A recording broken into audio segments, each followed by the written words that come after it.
কোনো মধ্যস্থতাকারীর সাহায্য ছাড়াই সরাসরি অনলাইনে ওমরা ভিসা আবেদনের সহজ মাধ্যম চালু করল সৌদি সরকারের হজ ও ওমরা মন্ত্রণালয়। বিশ্বের যে কোনো প্রান্তের মুসলিমরা নুসুক ওমরা নামক অ্যাপের মাধ্যমে এই আবেদন করতে পারবেন। পাশাপাশি হজ ও ওমরা সংক্রান্ত বিভিন্ন সেবার বুকিং করা যাবে এই অনলাইন প্ল্যাটফর্মের মাধ্যমেই।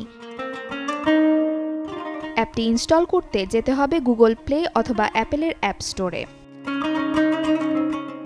এই সিস্টেমটিতে আছে একাধিক ভাষার সুবিধাও। হজ ও ওমরা যাত্রীরা তৈরি প্যাকেজ বেছে নিতে পারবেন এই অ্যাপ থেকে, অথবা নিজেদের সুবিধা মতো ভ্রমণ সূচিও সাজিয়ে নেওয়া সম্ভব হবে।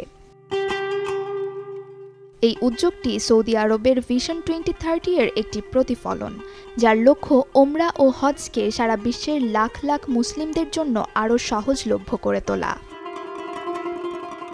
নুসুক ওমরা প্ল্যাটফর্মের মাধ্যমে আবেদন করতে প্রথমেই নুসুক ওয়েবসাইট বা মোবাইল অ্যাপে একটি অ্যাকাউন্ট তৈরি করতে হবে। পরে ব্যক্তিগত তথ্য যেমন পরিচয়পত্র বা পাসপোর্ট, ফোন নাম্বার, ইমেল, জাতীয়তা, জন্ম তারিখের মতো তথ্য দিতে হবে। পরবর্তী ধাপে আপনার ফোন বা ইমেলে পাঠানো সিকিউরিটি কোড দিয়ে অ্যাকাউন্টটি যাচাই করুন।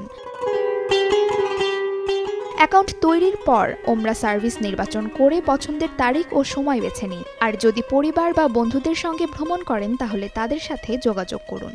নির্দেশনাগুলো পর্যালোচনা করে শর্তাবলীতে সম্মতি দিন। একাধিক নিরাপদ পেমেন্ট অপশন ব্যবহার করে পেমেন্ট সম্পূর্ণ করলে কয়েক মিনিটেই পেয়ে যাবেন আপনার ই ভিসা। নসিন নাওয়ার, চ্যানেল 24।